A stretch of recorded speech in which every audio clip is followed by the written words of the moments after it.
15ویں قسط تاریک جنگل کا سفر۔ اس سے برا اور کچھ نہیں ہو سکتا تھا۔ فلچ انہیں پہلی منزل پر پروفیسر میگونیگل کے مطالعے والے کمرے میں لے آیا، جہاں وہ ایک طرف بیٹھ گئے اور ایک دوسرے کو کچھ بولے بنا انتظار کرنے لگے۔ ہرمائنی خوف کے مارے کانپ رہی تھی۔ لمبی من گھڑت کہانیاں، بچنے کی راہیں اور بہانے ہیری کے دماغ میں ایک دوسرے سے ٹکراتے رہے، مگر ہر بہانہ دوسرے سے کمزور نظر آتا تھا۔ اسے سمجھ میں نہیں آ رہا تھا کہ اس بار مصیبت کیسے دور ہو سکتی ہے۔ وہ بری طرح پھنس گئے تھے۔ ان سے اتنی بڑی حماقت کیسے ہو گئی تھی کہ غیبی چوغے کو بھول گئے۔ پروفیسر میگونیگل بستر سے باہر جانے اور اندھیری رات میں اسکول میں گھومنے کے بارے میں کوئی بہانہ برداشت نہیں کریں گی۔ سب سے اونچے مینار پر جانے کی بات تو چھوڑ ہی دیں، جہاں جانا ہمیشہ منع تھا۔ اگر اس میں ننھے ڈریگن ناربٹ اور غیبی چوغے کا سلسلہ بھی جوڑ دیں تو پھر یقیناً اگلی صبح انہیں اپنے اپنے صندوق اٹھا کر واپس گھر جانا پڑے گا۔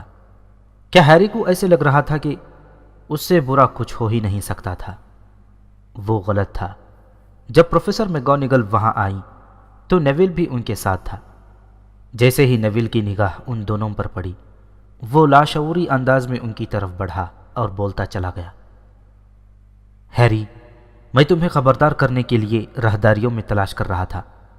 دراصل میں نے میلفوئی کو یہ کہتے سنا تھا کہ وہ تمہیں پکڑنے والا ہے۔ وہ کہہ رہا تھا کہ تمہارے پاس اسی لمحے سے ہیری نے آنکھیں دکھاتے ہوئے اپنے سر کو خفیف سا جھٹکا دیا۔ نیویل تو خاموش ہو ہی گیا تھا، لیکن اس کی حرکت پروفیسر میگونیگل کی نظروں سے بچ نہ پائی۔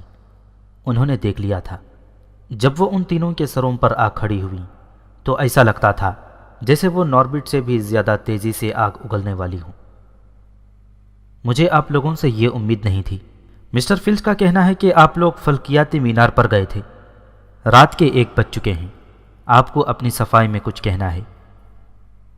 یہ پہلی بار تھا جب ہرمائنی کسی استاد کے سوال کا جواب نہیں دے پائی۔ وہ اپنی چپلوں کی طرف نگاہ کیے انہیں گھورتی رہی۔ وہ تینوں پتھر کے بتوں کی طرح خاموش اور ساکت کھڑے رہے۔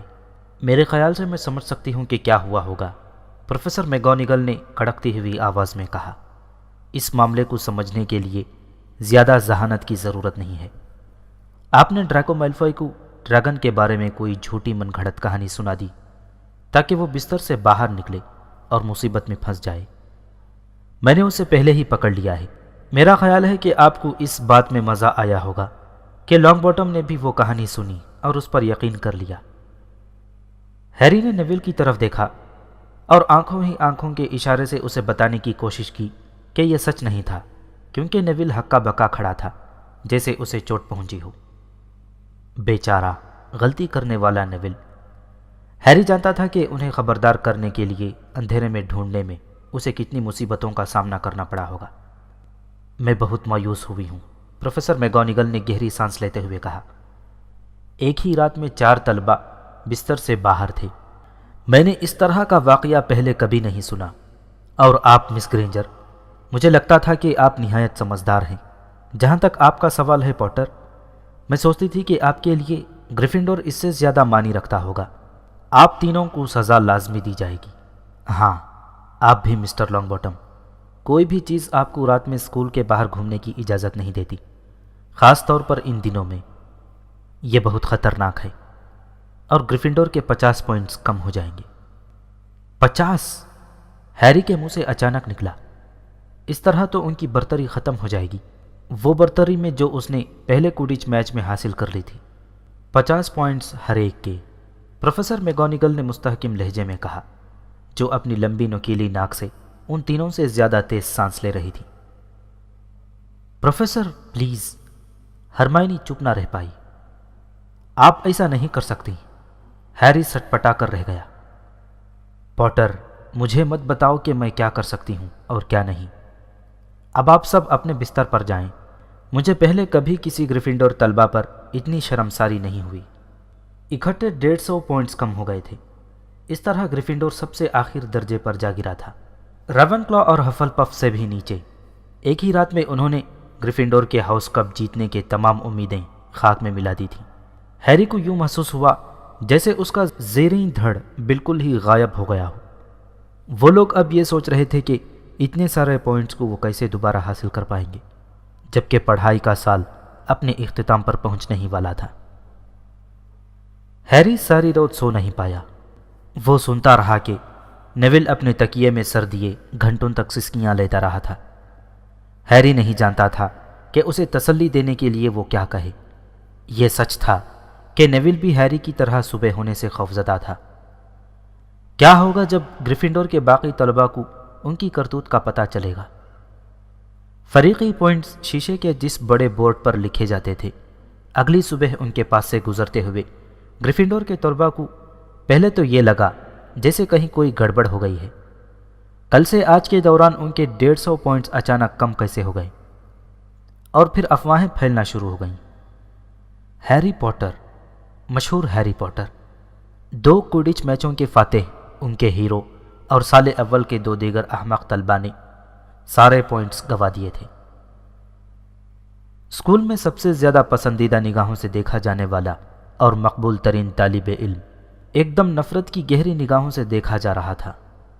اسکول کے لوگ اس سے نفرت کرنے لگے اور موقع پا کر اسے کچکو کے لگانے سے بھی گریز نہیں کرتے، یہاں تک کہ ریون کلا اور ہفل پف کے طلباء و طالبات بھی اس کے خلاف ہو گئے، کیونکہ سبھی یہ چاہتے تھے کہ سلیدرین ہاؤس کپ نہ جیت پائے۔ ہیری جہاں بھی جاتا لوگ اس کی طرف انگلیاں اٹھا کر نہ صرف اشارے کرتے بلکہ اسے تانے کسنے میں اپنی آواز کو دھیما کرنا بھی گوارا نہیں کرتے تھے۔ دوسری طرف سلیدرین کے طلباء اس کے پاس سے گزرتے ہوئے تالیاں اور سیٹیاں بجاتے تھے۔ علاوہ ازیں کئی ایک تو خوش ہو کر اس سے مخاطب کرتے تھے، ہیری پوٹر، تمہارا بے حد شکریہ، تم نے ہمیں برتری دلا دی۔ صرف رون ہی ایک ایسا فرد تھا جس نے ہیری کا بھرپور ساتھ دیا۔ سب اس بات کو کچھ ہفتوں میں فراموش کر دیں گے، فریڈ اور جارج نے بھی بہت سارے پوائنٹس گوائے ہیں اور لوگ پھر بھی انہیں پسند کرتے ہیں، رون نے اسے تسلی دی۔ لیکن انہوں نے ایک ہی جھٹکے میں 150 پوائنٹس کبھی نہیں گوائے ہوں گے، ہے نا؟ ہیری نے غمگین لہجے میں کہا۔ ہاں، یہ بات تو ہے، رون نے اعتراف کرتے ہوئے کہا۔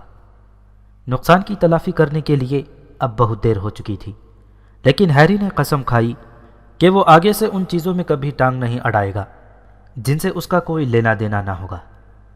اب ادھر ادھر چھپ کر جاسوسی کا سلسلہ ہمیشہ کے لیے بند۔ اسے خود پر اتنی شرمندگی محسوس ہو رہی تھی کہ وہ اولیور ووڈ کے پاس گیا اور اس سے کہا کہ وہ کوڈچ ٹیم سے الگ ہونا چاہتا ہے۔ علیحدگی اور کوڈچ ٹیم سے؟ ووڈ گرجتے ہوئے غرایا۔ اس سے کیا فائدہ ہوگا؟ اگر ہم کوڈچ میچ میں نہیں جائیں گے تو ان پوائنٹس کو دوبارہ کیسے جیت پائیں گے؟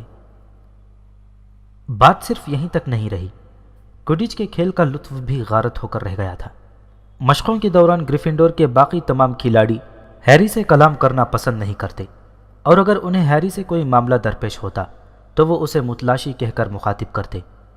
ان کے چہروں سے صاف جھلکتا تھا کہ وہ بحالت مجبوری اس سے بات کر رہے ہیں۔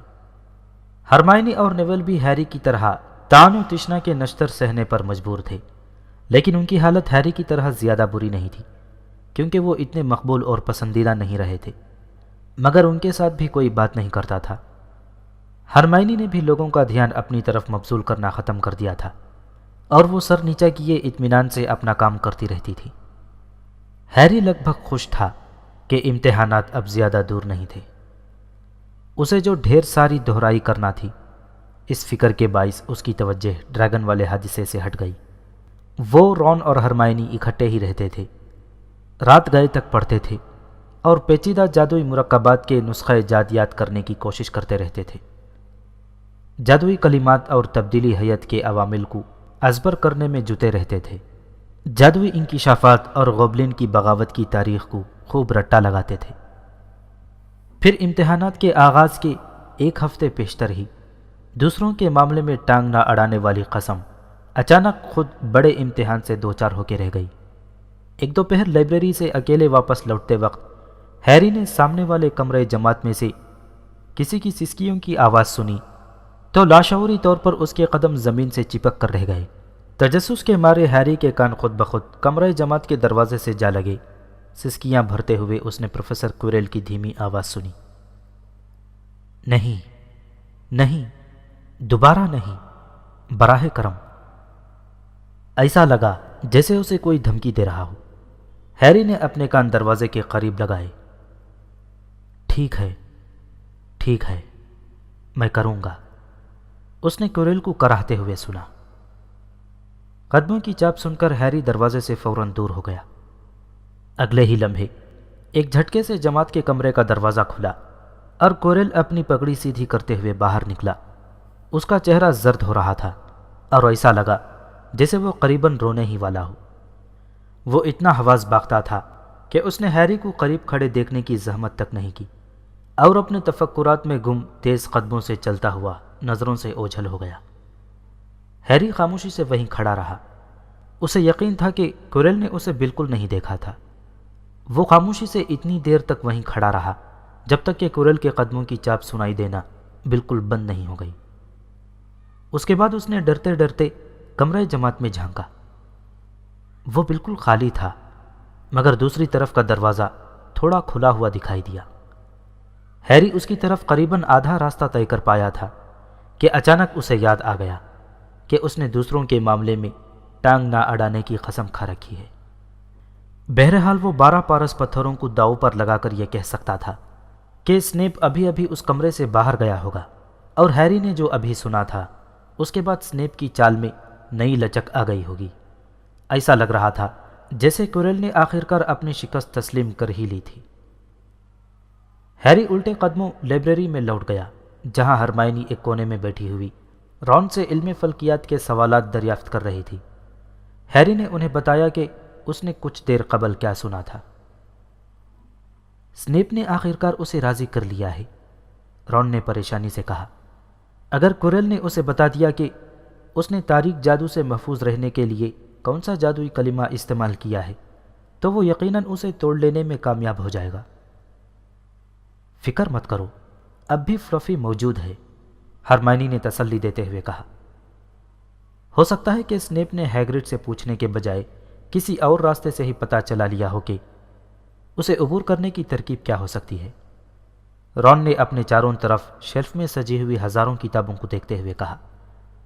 میں دعویٰ کر سکتا ہوں کہ یہاں پر کوئی ایسی کتاب ضرور ہوگی جس میں یہ لکھا ہوگا کہ 3 سروں والے خونخوار کتے سے محفوظ رہتے ہوئے اسے کیسے پار کیا جا سکتا ہے۔ تو اب ہم کیا کریں ہیری؟ رون کی آنکھوں میں ایک بار پھر مہماتی خطرے کی چمک ابھر آئی تھی، لیکن ہیری کے جواب دینے سے پہلے ہی ہرمائنی بیچ میں کود پڑی۔ ڈمبلڈور کے پاس جاؤ، ہمیں یہ کام صدیوں پہلے ہی کر دینا چاہیے تھا۔ اگر ہم اپنے طور پر کوئی بھی کام کرنے کی کوشش کریں گے تو یہ طے ہے کہ وہ لوگ اب کی بار ہمیں اسکول سے باہر نکال دیں گے۔ مگر ہمارے پاس کوئی ثبوت بھی تو نہیں ہے، ہیری تل ملاتا ہوا بولا۔ کوریل اتنے خوفزدہ ہیں کہ وہ ہماری طرفداری میں بالکل نہیں بولیں گے۔ سنیپ کو تو صرف اتنا کہنا ہوگا کہ اسے کیا معلوم ٹرال کیسے ہیلوئین کے دن ہاگورٹس میں گھس آیا تھا اور وہ کیسے اس دن تیسری منزل کے آس پاس گئے ہی نہیں۔ تمہارا خیال ہے کہ لوگ کس پر بھروسہ کریں گے، اس پر یا ہم پر؟ یہ کسی سے بھی چھپا نہیں ہے کہ ہم اس سے نفرت کرتے ہیں۔ ڈمبلڈور سوچیں گے کہ ہم نے سنیپ کو نکلوانے کے لیے یہ ساری کہانی گھڑی ہے۔ اس معاملے میں فلچ بھی ہماری کوئی مدد نہیں کرے گا، چاہے اس پر اس کی زندگی کیوں نہ داؤ پر لگ جائے، کیونکہ سنیپ کے ساتھ اس کی گہری دوستی ہے۔ وہ تو یہی سوچے گا کہ ہمیں پارس پتھر یا فلفی کے بارے میں معلوم ہی نہیں ہونا چاہیے تھا۔ ہمیں بہت سے جوابات اور وضاحتیں دینا پڑیں گی۔ ہرمائنی کو تو یقین ہو گیا، مگر رون کا ذہن اسے تسلیم کرنے پر آمادہ نہیں تھا۔ اگر ہم تھوڑی سی کوشش کر کے معاملے کو… بالکل نہیں، ہیری نے رون کی بات کاٹتے ہوئے سپاٹ لہجے میں کہا۔ ہم پہلے ہی اس معاملے میں بہت زیادہ ملوث ہو چکے ہیں۔ اس نے سیارہ مشتری کا سیمتی نقشہ باہر نکالا اور اسے میز پر پھیلا کر مشتری کے چاندوں کے نام یاد کرنے لگا۔ اگلی صبح ہیری، ہرمائنی اور نیویل کو ناشتے کے وقت خطوط ملے۔ سبھی خطوط میں ایک ہی بات لکھی ہوئی تھی: آپ کی سزا آج رات 11 بجے شروع ہوگی۔ براہ کرم بڑے ہال میں مسٹر فلچ سے ملاقات کریں۔ Professor M McGonagall. پوائنٹس گنوانے کے وبال میں ہیری یہ بالکل فراموش کر بیٹھا تھا کہ انہیں مجوزہ سزا کے مرحلے کو بھی طے کرنا باقی تھا۔ اسے محسوس ہو رہا تھا کہ شاید ہرمائنی یہ شکایت کرے گی کہ اس وجہ سے دہرائی کی ایک پوری رات ضائع ہو جائے گی۔ لیکن ہرمائنی کے لبوں پر ایک بھی شکایتی لفظ نہ آیا۔ وہ ہیری کی طرح کچھ اور سوچ رہی تھی کہ انہیں جو سزا ملی تھی وہ انہیں ضرور ملنا چاہیے تھی۔ اس رات کو 11 بجے انہوں نے ہال میں رون سے ملاقات کی اور نیول کے ساتھ نیچے بڑے ہال میں پہنچ گئے۔ فلچ وہاں پہلے ہی سے موجود تھا۔ اس کے ساتھ ایک اور صورت بھی دکھائی دی جسے دیکھ کر ان کے منہ کھلے رہ گئے۔ وہ میلفوئے تھا۔ ہیری یہ بھول گیا تھا کہ میلفوئے کو بھی مجوزہ سزا بھگتنا تھی۔ سب میرے پیچھے آؤ، فلچ نے ایک لالٹین جلاتے ہوئے کہا اور انہیں باہر لے گیا۔ میں دعویٰ کر سکتا ہوں کہ تم لوگ دوبارہ اسکول کے قوانین توڑتے وقت کم از کم 2 بار ضرور سوچو گے، ہے نا؟ وہ رک کر ان کی طرف خونخوار نگاہوں سے گھورنے لگا۔ وہ سب خاموش رہے۔ اور ہاں، فلچ نے بات آگے بڑھائی، اگر مجھ سے پوچھا جائے تو کڑی محنت اور گہری اذیت سب سے اچھا سبق ثابت ہوتا ہے۔ بڑے افسوس کی بات ہے کہ اب سزا کے پرانے طریقوں کا استعمال ترک کر دیا گیا ہے۔ جب تمام مجرموں کو کچھ دنوں کے لیے کلائیوں سے زنجیریں باندھ کر چھت سے الٹا لٹکا دیا جاتا تھا۔ میرے دفتر میں اب بھی ان دنوں کی یادگار زنجیریں، ہتھکڑیاں اور سلاخیں رکھی ہوئی ہیں۔ میں روزانہ ان کی صفائی کرتا ہوں اور ان میں تیل ڈالتا ہوں تاکہ وہ تر و تازہ رہیں اور ضرورت پڑنے پر ان کا بخوبی استعمال کیا جا سکے۔ ٹھیک ہے، ہم چلتے ہیں۔ اور ہاں، فرار ہونے کے بارے میں تو سوچنا مت۔ اگر تم نے ایسا کیا تو اس کا انجام اس سے بھی بھیانک ثابت ہوگا۔ فلچ کی آنکھوں میں عجیب سی شفاقانہ چمک ابھر آئی۔ وہ قلعے کی عمارت سے باہر نکلے اور اندھیرے میدان میں اتر گئے۔ میدان کی گھاس ان کے پیروں تلے خوفناک سرسراہٹیں پیدا کر رہی تھی۔ نیول کی سانسیں بے ہنگم انداز میں چل رہی تھیں۔ ہیری سوچ رہا تھا کہ نہ جانے انہیں کون سی سزا ملنے والی تھی۔ یہ سچ مچ کوئی ہیبت ناک قسم کی سزا ہی ہوگی، ورنہ فلچ اتنا خوش دکھائی نہیں دے سکتا تھا۔ چاند چمک رہا تھا، لیکن اس کے سامنے بادلوں کی ٹولیاں تیر رہی تھیں، جس کی وجہ سے بار بار گھپ اندھیرا چھا جاتا تھا۔ ہیری کو سامنے کی طرف اندھیرے میں سائے کے مانند دکھائی دیتے ہوئے ہیگرڈ کے جھونپڑے کی کھڑکیاں صاف نظر آ رہی تھیں، جن میں سے زرد روشنی چھن چھن کر باہر آ رہی تھی۔ اسی لمحے انہیں دور کہیں کسی چیز کے چلانے کی آواز سنائی دی۔ کیا یہ تم ہو فلچ؟ جلدی آؤ، مجھے فوراً روانہ ہونا ہے۔ ہیری کا دل بری طرح اچھل پڑا۔ اگر وہ ہیگرڈ کے ساتھ کوئی کام انجام دینے کے لیے پابند کیے گئے تھے تو یہ سزا کچھ زیادہ بری نہیں ہوگی۔ اس کے چہرے سے جھلکنے والے اطمینان کو فلچ نے فوراً تاڑ لیا۔ وہ طنزیہ انداز میں غراتا ہوا بولا، لگتا ہے تم یہ سوچ رہے ہو کہ تم اس احمق کے ساتھ مزے کرنے جا رہے ہو۔ دوبارہ سوچ لو لڑکے، تم تاریک جنگل میں جا رہے ہو اور مجھے یقین ہے کہ تم لوگ صحیح سلامت واپس نہیں آ پاؤ گے۔ اور وہ ہنسنے لگا۔ یہ سن کر تو نیول کے منہ سے سسکاری سی نکل گئی اور میلفوئے چلتے چلتے یکایک رک گیا۔ جنگل؟ میلفوئے نے دہرایا۔ اس کا چہرہ اتنا پرسکون نہیں تھا جتنا عام طور پر دکھائی دیا کرتا تھا۔ ہم رات کے وقت وہاں نہیں جا سکتے، وہاں ہر طرح کے جانور بستے ہیں۔ میں نے سنا ہے کہ وہاں بھیڑیائی انسان بھی پائے جاتے ہیں۔ نیول نے دہشت سے ہیری کے چوغے پر اپنی گرفت کس لی تھی اور اس کے حلق سے ایسی گھٹی گھٹی سی آواز نکلی جیسے اس کا گلا روندھ گیا ہو۔ مجھے اس سے کوئی غرض نہیں، یہ تمہارے حصے کی پریشانی ہے، فلچ لاپرواہی سے بولا۔ ہیری کو محسوس ہوا کہ خوشی کے مارے اس کی آواز کانپ رہی تھی۔ ان بھیڑیائی انسانوں کے بارے میں تمہیں قانون چکنے سے پہلے سوچنا چاہیے تھا، ہے نا؟ ہیگرڈ اندھیرے سے نکل کر ان کے سامنے آ گیا۔ مجھے یہاں انتظار کرتے کرتے آدھا گھنٹہ بیت چکا ہے۔ تم ٹھیک تو ہو ہیری؟ ہرمائنی، ہیگرڈ نے تیز آواز میں پوچھا۔ ہیگرڈ، میں ان سے اتنا دوستانہ برتاؤ نہیں کرتا، فلچ نے تلخی سے کہا۔ یہ مت بھولو کہ انہیں یہاں سزا دینے کے لیے لایا گیا ہے، اسی لیے تمہیں دیر ہو گئی کیوں؟ ہیگرڈ نے فلچ کی طرف غصے سے دیکھا۔ ان پر تقریب کا رعب جھاڑتے رہے ہو، ہے نا؟ یہ تمہارا کام نہیں ہے، تم نے اپنا کام کر دیا ہے، اب انہیں میرے حوالے کر دو۔ ٹھیک ہے، میں صبح واپس آؤں گا، فلچ نے منہ بسورتے ہوئے کہا۔ اگر ان کے بدن کا کوئی ٹکڑا بچے گا تو اسے واپس لے جاؤں گا۔ اس نے کٹھور انداز میں بات مکمل کی، پھر وہ واپس مڑا اور قلعے کی عمارت کی طرف روانہ ہو گیا۔ اس کی لالٹین کی لہراتی ہوئی روشنی لمحہ بلمحہ دور ہوتی چلی جا رہی تھی۔ میلفوئے ہیگرڈ کی طرف مڑا۔ میں تاریک جنگل میں نہیں جاؤں گا، میلفوئے نے ضدی لہجے میں کہا، اور ہیری یہ سن کر بے حد خوش ہوا۔ اس کی آواز میں چھپی ہوئی دہشت صاف جھلک رہی تھی۔ اگر تمہیں ہاگورٹ پہ رکنا ہے تو یہ کام تو کرنا ہی پڑے گا، ہیگرڈ نے غصے سے کہا۔ تم نے غلطی کی ہے اور تمہیں اس کی سزا کی قیمت چکانا ہی پڑے گی۔ مگر یہ تو نوکروں کا کام ہے، یہ طلبہ کا کام نہیں۔ میں نے سوچا تھا کہ ہمیں کچھ سطریں لکھنا پڑیں گی یا پھر ایسا ہی کچھ اور کرنا ہوگا۔ اگر میرے ڈیڈی کو پتہ چل جائے کہ میں کیا کر رہا ہوں تو وہ تم سے کہیں گے کہ ہاگورٹس میں ایسا ہی ہوتا ہے۔ ہیگرڈ نے اس کی بات مکمل کرتے ہوئے غرایا۔ سطریں لکھنا، اس سے کسی کو کیا سبق مل سکتا ہے؟ تمہیں کچھ سخت اور خطرے والا کام کرنا ہوگا، ورنہ ہاگورٹ کو چھوڑنا ہوگا۔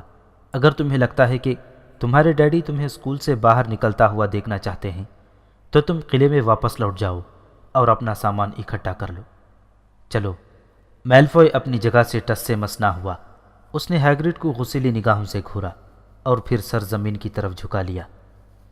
تو پھر ٹھیک ہے، ہیگرڈ نے کہا۔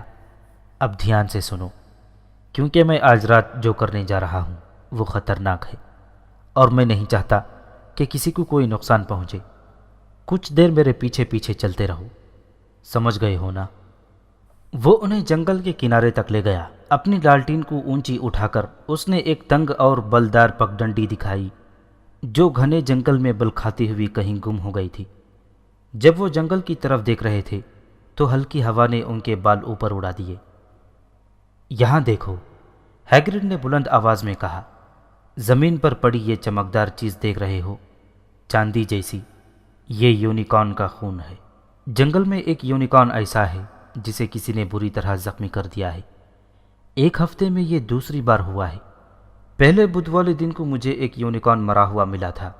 ہم لوگوں کو جنگل میں جا کر اس زخمی یونیکارن کو تلاش کرنا ہے، شاید ہم اسے اس کی اس اذیت سے خلاصی دلوا سکیں۔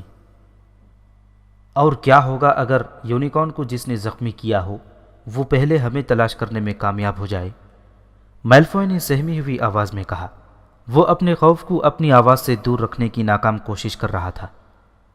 اگر تم میرے یا فینگ کے ساتھ رہو گے تو جنگل میں رہنے والی کوئی چیز بھی تمہیں نقصان نہیں پہنچائے گی، ہیگرڈ نے سر ہلا کر بتایا، اور پگڈنڈی پر ہی رہنا، ٹھیک ہے؟ اب ہم 2 ٹولیوں میں تقسیم ہو جاتے ہیں اور الگ الگ سمتوں میں اس خون کی لکیر کا تعاقب کرتے ہیں۔ ہر طرف خون پھیلا ہوا ہے، کم از کم پچھلی رات سے یہ یونیکارن ادھر ادھر بھٹکتا رہا ہوگا۔ میں فینگ کے ساتھ جاؤں گا، میلفوئے فینگ کے لمبے دانت دیکھ کر جلدی سے بولا۔ ٹھیک ہے، مگر میں تمہیں آگاہ کر دینا چاہتا ہوں کہ یہ کافی ڈرپوک ہے، ہیگرڈ نے بتایا۔ تو میں، ہیری اور ہرمائنی ایک سمت جائیں گے، ڈریکو، نیول اور فینگ دوسری سمت میں۔ اور سنو، اگر کسی کو یونیکارن مل جائے تو وہ سبز چنگاریاں نکالے گا، سمجھ گئے؟ اپنی چھڑیاں اٹھا لو اور اس کی بھی مشق کرو، اس طرح۔ اور اگر کوئی مصیبت میں پھنس جائے تو وہ سرخ چنگاریاں نکالے گا اور ہم لوگ تمہیں ڈھونڈ لیں گے۔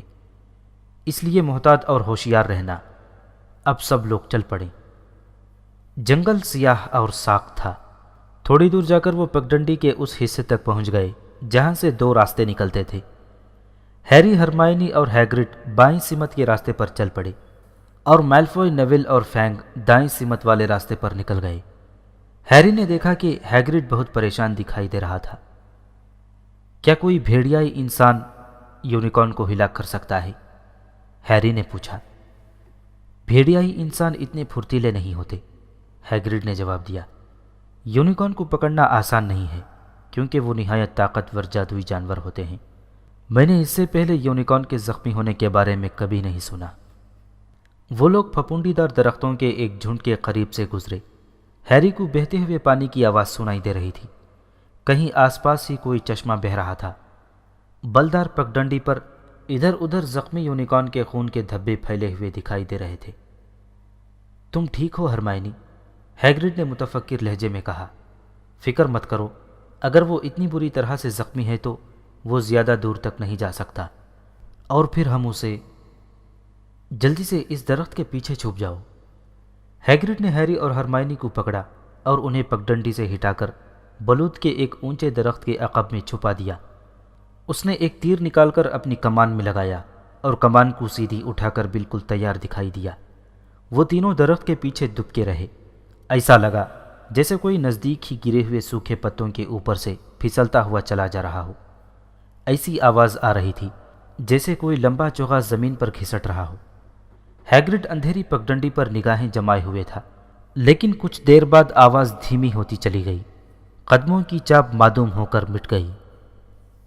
میں جانتا تھا یہاں پر کوئی موجود ہے جسے یہاں پر نہیں ہونا چاہیے، ہیگرڈ بولا۔ کیا کوئی بھیڑیائی انسان؟ ہیری نے تجسس بھرے لہجے میں پوچھا۔ نہ تو وہ بھیڑیائی انسان تھا اور نہ ہی کوئی یونیکارن، ہیگرڈ نے مری مری آواز میں کہا۔ ٹھیک ہے، میرے پیچھے آؤ، مگر ذرا سنبھل کر۔ وہ لوگ اور زیادہ دھیمی چال چلنے لگے۔ ہلکی آواز سننے کے لیے بھی ان کے کان متحرک تھے۔ اچانک سامنے والی خالی جگہ پر کوئی چیز حرکت کرتی ہوئی محسوس ہوئی۔ وہ تینوں ٹھٹک کر رک گئے۔ کون ہے؟ سامنے آؤ، میرے پاس ہتھیار ہے، ہیگرڈ سختی سے غرایا، اور خالی جگہ سے کوئی سامنے آ گیا۔ کیا وہ آدمی تھا یا پھر گھوڑا؟ کمر تک تو وہ آدمی ہی تھا۔ اس کے سرخ بال اور داڑھی تھی، لیکن اس کا چمکدار زیریں دھڑ بالکل گھوڑے کا ہی تھا۔ سرخ بھورے رنگ کا دھڑ، 4 ٹانگیں، نوکیلے اور سخت کھر، اور پیچھے سرخ بالوں والی لمبی دم تھی۔ اسے دیکھ کر ہیری اور ہرمائنی کا منہ لٹک گیا۔ شاید انہیں یونیکارن کی امید تھی۔ اوہ، اچھا یہ تم ہو رونن، کیسے ہو؟ ہیگرڈ کا جسم ڈھیلا پڑ گیا۔ وہ اطمینان کی سانس لیتا ہوا اسے مخاطب ہوا۔ وہ آگے بڑھا اور اس نے اس عجیب شخص سے ہاتھ ملایا۔ شب بخیر ہیگرڈ، کیا تم مجھ پر تیر چلانے والے تھے؟ رونن نے پوچھا۔ اس کی آواز گہری اور تعصب بھری محسوس ہو رہی تھی۔ بہت ہوشیار رہنا پڑ رہا ہے رونن، ہیگرڈ نے اپنی کمان کو تھپ تھپاتے ہوئے جواب دیا۔ اس جنگل میں کوئی خطرناک چیز گھس گئی ہے اور وہ کھلی گھوم رہی ہے۔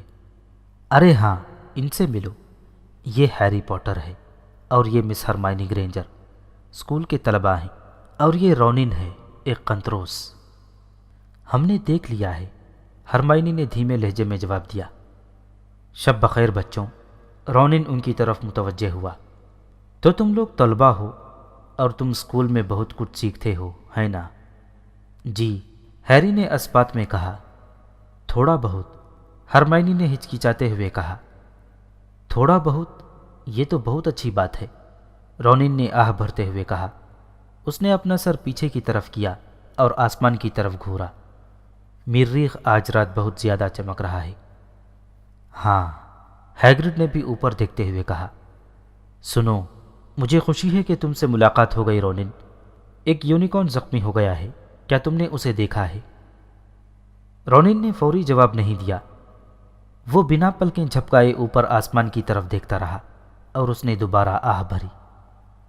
ہمیشہ معصوم لوگ ہی پہلے شکار ہوتے ہیں، ایسا صدیوں سے ہوتا رہا ہے، یہی اب ہو رہا ہے، رونن نے مغموم لہجے میں کہا۔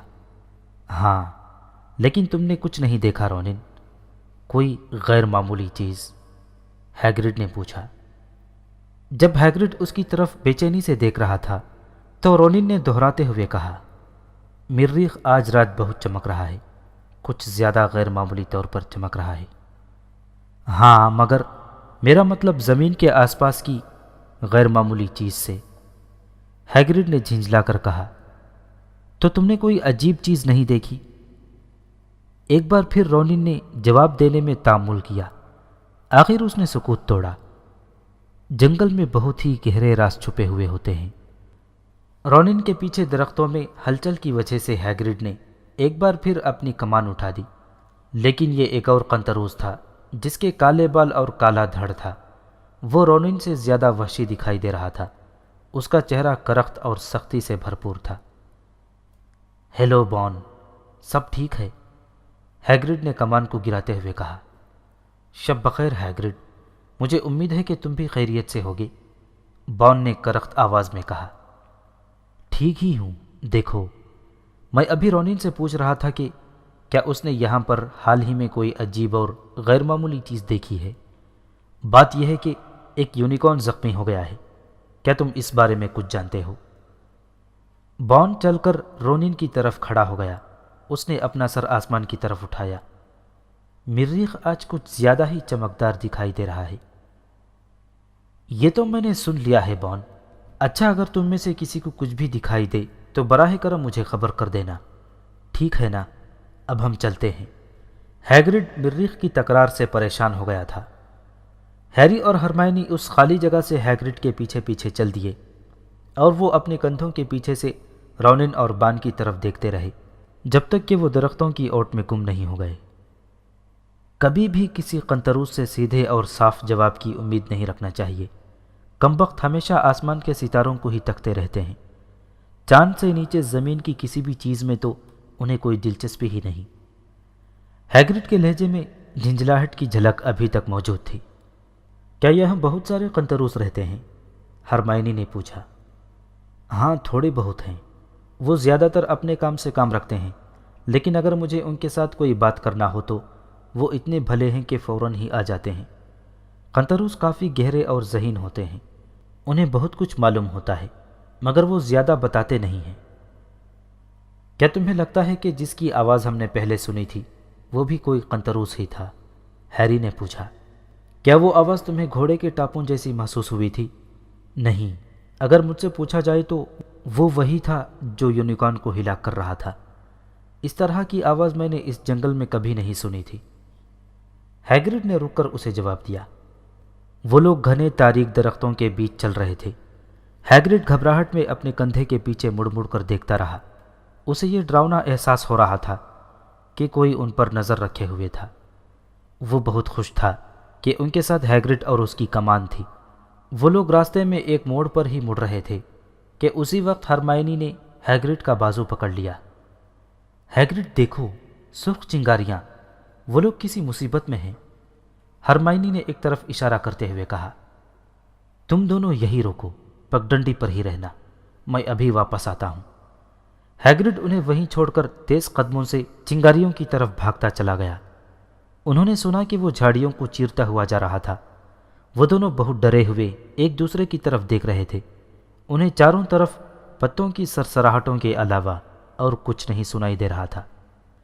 کہیں ایسا تو نہیں کہ وہ لوگ زخمی ہو گئے ہوں؟ ہرمائنی نے پریشانی کے عالم میں کہا۔ اگر میلفوئے زخمی ہوا ہو تو مجھے اس کی کوئی پرواہ نہیں، مگر اگر نیویل کو کچھ ہو گیا، ہماری غلطی کے باعث آج وہ یہاں پر ہے۔ ہیری سپاٹ لہجے میں پھسپھسایا۔ کافی دیر ہو چکی تھی۔ اس کے کان ہلکی سی آواز سننے کے لیے پوری طرح مستعد دکھائی دے رہے تھے۔ ہیری ہوا کی ہر آہٹ، ہر چیختی ہوئی ٹہنی کی آواز سن سکتا تھا۔ کیا ہو رہا تھا؟ باقی لوگ کہاں تھے؟ آخرکار ایک زوردار آواز نے ہیگرڈ کے واپس لوٹنے کی خبر دی۔ میلفوئے، نیویل اور فینگ اس کے ساتھ تھے۔ ہیگرڈ آگ بگولا دکھائی دے رہا تھا۔ ہوا کچھ یہ تھا کہ میلفوئے نیویل کے عقب میں خاموشی سے چل رہا تھا اور پھر اس نے مذاق میں نیویل کو پکڑ لیا۔ نیویل اس ناگہانی مصیبت سے بری طرح گھبرا گیا اور اس نے فوراً سرخ چنگاریاں روشن کر دیں۔ ہم لوگوں کی قسمت اچھی ہوگی اگر تم لوگوں کی اچھل کود کے باوجود میں کوئی سراغ لگانے میں کامیاب ہو جاؤں۔ ٹھیک ہے، اب ہم اپنی ٹولی میں تبدیلی کر لیتے ہیں۔ نیویل، تم میرے اور ہرمائنی کے ساتھ رہو، اور ہیری، تم فینگ اور اس بے وقوف کے ساتھ جاؤ گے۔ اس کا مجھے افسوس ہے۔ ہیگرڈ نے ہیری سے دبی ہوئی آواز میں کہا۔ جہاں تک میرا خیال ہے تمہیں ڈرانے کے لیے اسے زیادہ محنت کرنا ہوگی اور مجھے یہ کام کرنا ہی ہے۔ اس طرح ہیری میلفوئے اور فینگ کے ساتھ گھنے جنگل میں چل دیا۔ وہ لگ بھگ آدھے گھنٹے تک جنگل میں اندر گھومتے چلے گئے۔ اب راستہ دکھائی دینا تقریباً بند ہو چکا تھا کیونکہ یہاں پر درخت بہت گھنے تھے۔ ہیری نے دیکھا کہ خون کی لکیر اب زیادہ موٹی ہو گئی تھی۔ ایک درخت کی جڑوں میں تو خون کا بڑا چھینٹا دکھائی دے رہا تھا۔ اسے ایسا محسوس ہوا کہ وہ جانور زیادہ دور نہیں ہوگا، وہ قریب ہی کہیں درد سے پڑا تڑپ رہا ہوگا۔ ہیری کو بلوط کے ایک پرانے درخت کی گھنی شاخوں کے درمیان سے آگے کھلی جگہ دکھائی دی۔ وہ دیکھو، وہ بڑبڑایا اور اس نے میلفوئے کو روکنے کے لیے ہاتھ اٹھایا۔ زمین پر کوئی چمکیلی سفید چیز پڑی ہوئی محسوس ہو رہی تھی۔ وہ دھیمے دھیمے چلتے ہوئے اس کے قریب گئے۔ وہ واقعی یونیکارن ہی تھا اور مر چکا تھا۔ ہیری نے اتنا خوبصورت اور اداس چہرہ پہلے کبھی نہیں دیکھا تھا۔ جہاں وہ گرا تھا وہاں اس کی لمبی دبلی ٹانگیں عجیب طرح سے الجھی ہوئی دکھائی دے رہی تھیں۔ اس کے موتیوں جیسے سفید بال زمین پر پھیلے ہوئے پتوں پر بکھرے پڑے تھے۔ ہیری نے اس کی طرف ایک قدم بڑھایا ہی تھا کہ اسی وقت سرسراہٹ کی آواز گونجی۔ وہ جہاں تھا وہیں کھڑا رہ گیا۔ کھلی جگہ کے ایک کونے والی جھاڑی میں حرکت ہوئی اور پھر سایوں کے درمیان سے نقاب پہنے ایک جسم زمین پر رینگتے ہوئے باہر نکلا۔ اس کا انداز اس جانور جیسا تھا جو شکار کرنے کے لیے تاک لگائے ہوئے ہو۔ ہیری، میلفوئے اور فینگ اپنی جگہ پر مجسمے کی طرح ساخت کھڑے رہے۔ سیاہ چوغا پہنے ہوئے وہ جسم آہستہ آہستہ زمین پر گھسٹتے ہوئے یونیکارن کی طرف بڑھا۔ وہ اس کے پاس پہنچ کر اس نے جانور کے پہلو میں لگے ہوئے زخم پر اپنا منہ جھکایا اور اس کا خون پینا شروع کر دیا۔ اسی لمحے میلفوئے کے منہ سے ایک بھیانک چیخ نکلی اور اس نے پلٹ کر دوڑ لگا دی۔ فینگ نے بھی بالکل ایسا ہی کیا۔ نقاب پوش سائے کی طرح اپنا سر اٹھایا اور سیدھا ہیری کی طرف دیکھا۔ یونیکارن کا خون اس کے تاریک منہ پر چمکتا ہوا دکھائی دے رہا تھا جو بوندوں کی شکل میں زمین پر ٹپک رہا تھا۔ سایہ اپنے پیروں پر کھڑا ہوتا چلا گیا اور پھر وہ تیزی سے ہیری کی طرف بڑھنے لگا۔ ہیری ڈر کے مارے اپنی جگہ سے ہل بھی نہیں پایا۔ اسی وقت اس کے ماتھے میں درد کی ایک تیز لہر اٹھی۔ اتنا شدید درد آج سے پہلے اسے کبھی نہیں ہوا تھا۔ ایسا لگ رہا تھا جیسے اس کے ماتھے پر بنی گرتی برق جیسی خراش میں آگ بھر گئی ہو۔ اس کا سر چکرانے لگا اور آنکھوں کے سامنے اندھیرے کی گہری چادر پھیلتی ہوئی محسوس ہوئی۔ وہ پیچھے کی طرف لڑکھڑایا۔ اسی لمحے سے اپنے عقب میں تیز ٹاپوں کی آواز سنائی دی۔ پھر کسی نے اس کے اوپر سے کود کر اس سیاہ سائے پر حملہ کر دیا تھا۔ ہیری کے سر میں اتنا بھیانک درد ہو رہا تھا کہ وہ اپنے گھٹنوں کے بل گرتا چلا گیا۔ اس کے حواس بحال ہونے میں 1-2 منٹ لگے۔ جب اس نے اوپر سر اٹھا کر دیکھا تو وہ سایہ جا چکا تھا اور ایک قنطروس اس کے قریب کھڑا تھا۔ وہ رونن یا بون نہیں تھا بلکہ وہ ان سے کافی مختلف دکھائی دے رہا تھا۔ اس کے سفید بھورے بال تھے اور نچلا دھڑ سنہری زرد تھا۔ تم ٹھیک تو ہو؟ قنطروس نے پوچھا اور اس نے ہیری کو پیروں پر کھڑا کر دیا۔ ہاں شکریہ۔ وہ کیا تھا؟ ہیری نے ہکلاتے ہوئے پوچھا۔ قنطروس نے کوئی جواب نہیں دیا۔ ہیری نے اس کے چہرے پر نگاہیں جمائیں۔ اس کی آنکھیں حیرت انگیز طور پر نیلی تھیں، بالکل نیلم کی طرح۔ اس نے ہیری کی طرف غور سے دیکھا اور اس کی نگاہ اس نشان پر ٹھہر گئی جو ہیری کے ماتھے پر سرخ خون کی طرح چمک رہا تھا۔ یوں لگتا تھا جیسے وہ پھر سے تازہ ہو گیا ہو اور اس میں سے خون بہہ نکلا ہو۔ تم یقیناً پاٹر ہوگے لڑکے، وہ تعجب بھری آواز میں بولا۔ بہتر ہوگا کہ تم ہیگرڈ کے پاس واپس لوٹ جاؤ۔ جنگل اس وقت بالکل محفوظ نہیں ہے، خاص طور پر تمہارے لیے۔ کیا تم سواری کر سکتے ہو؟ اس طرح تم جلدی پہنچ جاؤ گے۔ ہیری کے دماغ میں کئی سوالات سر اٹھا رہے تھے۔ میرا نام فیرنز ہے، قنطروس نے اپنے اگلے پیروں کو زمین پر جھکاتے ہوئے کہا تاکہ ہیری اس کی پیٹھ پر چڑھ سکے۔ اچانک کھلی جگہ کے اطراف سے تیز ٹاپوں کی آواز سنائی دی۔ اگلے ہی لمحے رونن اور بان قنطروس وہاں پہنچ گئے۔ وہ دونوں بری طرح ہانپ رہے تھے اور ان کے جسم پسینے سے شرابور ہو رہے تھے۔ فائرنز، بان نے غراتے ہوئے کہا، تم یہ کیا کر رہے ہو؟ تمہاری پیٹھ پر ایک انسان بیٹھا ہوا ہے، تمہیں شرم نہیں آتی؟ کیا تم کوئی عام خچر ہو؟ تمہیں معلوم ہے یہ کون ہے؟ فائرنز نے اطمینان سے جواب دیا، یہ پاٹر لڑکا ہے۔ یہ جتنی جلدی اس جنگل سے باہر چلا جائے اتنا ہی اس کے لیے اچھا ہوگا۔ تم نے اسے کتنی باتیں بتا دی ہیں؟ بان غصے سے غراتا ہوا بولا۔ یاد رکھو فائرنز، ہم نے اٹوٹ قسم کھا رکھی ہے، ہم خدائی قوانین شکنی کے مرتکب کبھی نہیں ہوں گے۔ کیا تم نے ستاروں کی چالوں میں یہ نہیں پڑھ لیا کہ آگے کیا ہونے والا ہے؟ رونن نے بے چین ہو کر زمین پر اپنے کھر پٹخ دیے۔ مجھے یقین ہے فائرنز نے سوچا ہوگا کہ وہ صحیح کام کر رہا ہے، رونن نے اپنی اداس آواز میں کہا۔ بان نے یہ سن کر غصے میں اپنے پچھلے کھر زمین پر دے مارے۔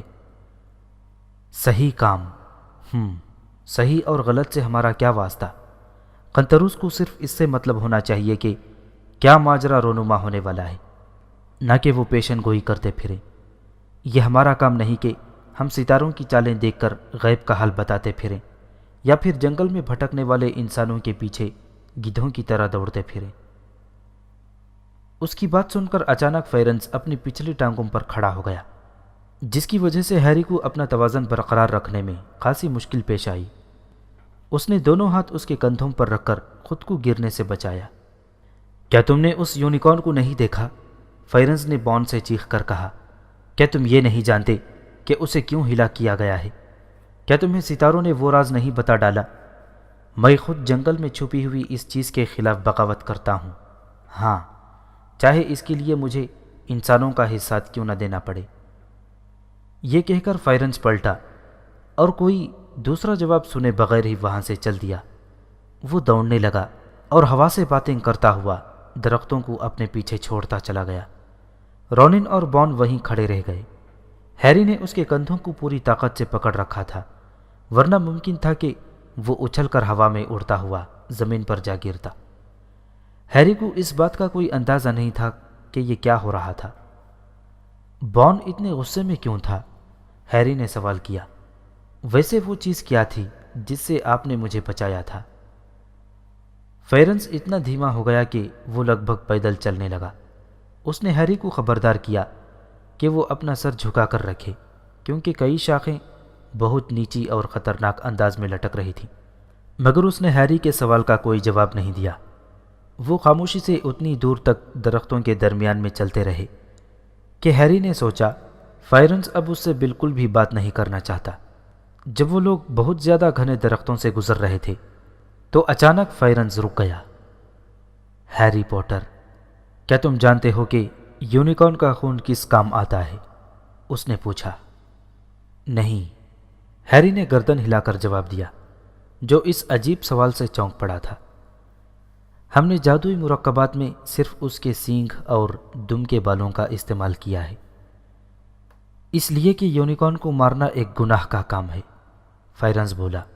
جس کے پاس کھونے کے لیے کچھ نہیں ہے اور پانے کے لیے سب کچھ ہے، صرف وہی یہ گناہ مول لے سکتا ہے۔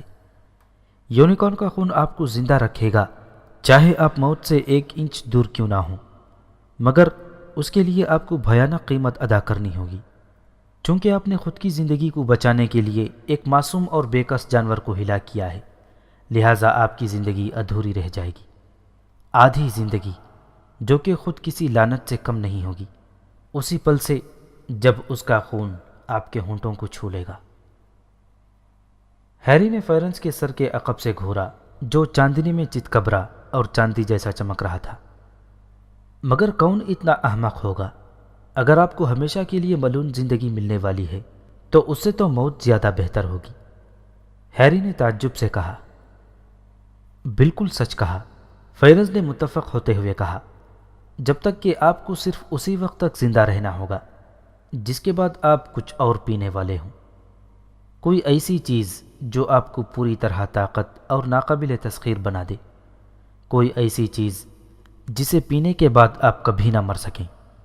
مسٹر پوٹر، کیا تمہیں پتا ہے کہ اس وقت اسکول میں کیا راز چھپا ہوا ہے؟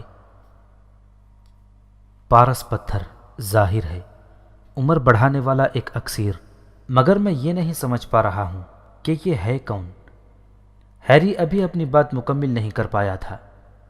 کیا تم کسی ایسے انسان کو نہیں جانتے جس نے طاقتور بننے کے لیے کئی سالوں کا انتظار کیا ہو، جو زندگی کے ساتھ ندیدوں کی طرح چپکا ہوا ہو اور کسی خاص موقع کا انتظار کر رہا ہو؟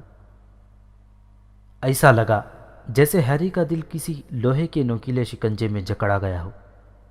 اس کا چہرہ فق پڑ گیا۔ درختوں کی سرسراہٹ کے بیچ میں اسے ایک بار پھر وہ باتیں یاد آ گئی تھیں جو ہیگرڈ نے اسے اس رات بتائی تھیں جب وہ پہلی بار اس سے ملا تھا۔ کچھ لوگ کہتے ہیں کہ وہ مر گیا ہے، مجھے لگتا ہے کہ یہ محمل سی بات ہے۔ میرے خیال میں اس میں اتنی انسانیت باقی تھی کہ وہ مر جاتا۔ کچھ لوگ کہتے ہیں کہ وہ اب بھی کہیں پر چھپا ہوا ہے اور اپنا وقت بتا رہا ہے، لیکن مجھے اس قیاس آرائی پر یقین نہیں ہے۔ کیا؟ ہیری دبی ہوئی آواز میں ہکلایا۔ کیا آپ کا مطلب ہے کہ وہ وال؟ مگر اس کی بات منہ میں رہ گئی۔ ایک اور آواز فضا میں گونجی، ہیری، ہیری تم ٹھیک ہو نا؟ ہرمائنی پگڈنڈی پر دوڑتی ہوئی اس کی طرف چلی آ رہی تھی۔ اس کے عقب میں ہیگرڈ بھی دکھائی دیا، جو بری طرح ہانپتے ہوئے بھاگتا آ رہا تھا۔ میں بالکل ٹھیک ہوں، ہیری نے مڑ کر جواب دیا۔ وہ نہیں جانتا تھا کہ وہ کیا کہہ رہا تھا۔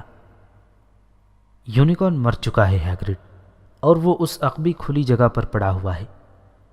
ہیگرڈ ان کے قریب سے بھاگتا ہوا کھلی جگہ کی طرف نکل گیا۔ ہرمائنی اس کے پاس آ کر رک گئی۔ میں تمہیں یہی چھوڑ دیتا ہوں، فائرنز نے کہا، اب تم بالکل محفوظ ہو۔ ہیری اچھل کر اس کی پیٹھ سے اتر گیا۔ وہ فائرنز کے سامنے آ گیا۔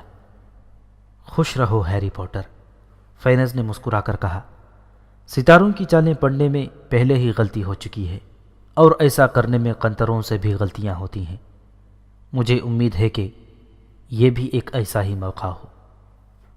وہ مڑا اور کانپتے ہوئے ہیری کو پیچھے چھوڑ کر ٹاپیں بھرتا ہوا جنگل کی گہرائیوں میں گم ہو گیا۔ رون ان کے لوٹنے کا انتظار کرتے کرتے اندھیرے ہال میں ہی سو گیا تھا۔ جب ہیری نے اسے جھنجھوڑ کر جگایا تو وہ کوڈیچ کے فاؤل کے بارے میں کچھ چلایا تھا۔ کچھ ہی پل میں اس کی آنکھیں چوڑی ہوتی گئیں جب ہیری اور ہرمائنی نے اسے یہ بتایا کہ تاریک جنگل میں ان کے ساتھ کیا ماجرا پیش آیا تھا۔ ہیری سے بیٹھا نہیں جا رہا تھا۔ وہ آگ کے سامنے ادھر ادھر ٹہل رہا تھا۔ وہ اب بھی خوف سے کانپ رہا تھا۔ سنیپ تو وولڈمورٹ کے لیے پتھر چرانا چاہتا ہے، اور وولڈمورٹ جنگل میں انتظار کر رہا ہے، اور اتنے وقت سے ہم سوچ رہے ہیں کہ سنیپ صرف امیر بننے کے لیے۔ اس کا نام مت لو، رون نے دہشت زدہ ہوتے ہوئے کہا، جیسے اسے لگ رہا ہو کہ وولڈمورٹ ان کی باتیں سن سکتا تھا۔ ہیری نے اس کی بات بالکل نہیں سنی۔ فائرنز نے مجھے بچایا، مگر اسے ایسا نہیں کرنا چاہیے تھا۔ بون آگ بگولا ہو گیا تھا۔ وہ کہہ رہا تھا کہ ستاروں نے جو بتایا تھا اسے ہونے دینے میں کسی طرح کی دخل اندازی کرنے کی کوئی ضرورت نہیں تھی۔ ستاروں نے شاید انہیں یہ بتا دیا ہے کہ وولڈمورٹ واپس لوٹ رہا ہے۔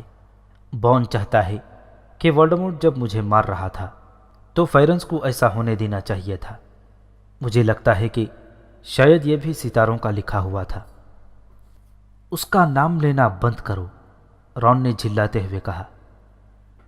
تو مجھے صرف اس بات کا انتظار کرنا ہے کہ سنیپ وہ پتھر چرا لے، ہیری تیزی سے بولتا جا رہا تھا۔ پھر وولڈمورٹ واپس آ جائے گا اور مجھے ختم کر دے گا۔ مجھے لگتا ہے کہ تب جا کر بون کو خوشی ملے گی۔ ہرمائنی بہت خوفزدہ دکھائی دے رہی تھی، مگر اس نے تسلی دینے والی بات کہی۔ ہیری، سب کہتے ہیں کہ تم جانتے ہو کون صرف ایک آدمی سے ڈرتا تھا، ڈمبلڈور سے۔ اگر ڈمبلڈور آس پاس ہیں تو تم جانتے ہو کون تمہیں چھو بھی نہیں سکتا۔ ویسے بھی کون کہتا ہے کہ قنطروس ہمیشہ صحیح کہتے ہیں؟ مجھے تو یہ کوئی پیشن گوئی کرنے والا لگتا ہے، اور پروفیسر میگونیگل کہتی ہیں کہ یہ جادو کی ایک بہت ہی مبہم اور غیر تسلی بخش شاخ ہے۔ آسمان میں اجالا ہونے تک ان کی باتیں ختم نہیں ہوئی۔ وہ تھک ہار کر اپنے بستروں پر چلے گئے۔ ان کے گلے دکھ رہے تھے، مگر رات کا یہ حیرت انگیز سلسلہ ابھی ختم نہیں ہوا تھا۔ جب ہیری نے اپنی چادر کھولی تو اس کے نیچے تہہ کیا ہوا اس کا غیبی چوغا رکھا ہوا تھا۔ اس کے ساتھ ایک کاغذ بھی تھا جس پر لکھا تھا، ضرورت وقت کے لیے۔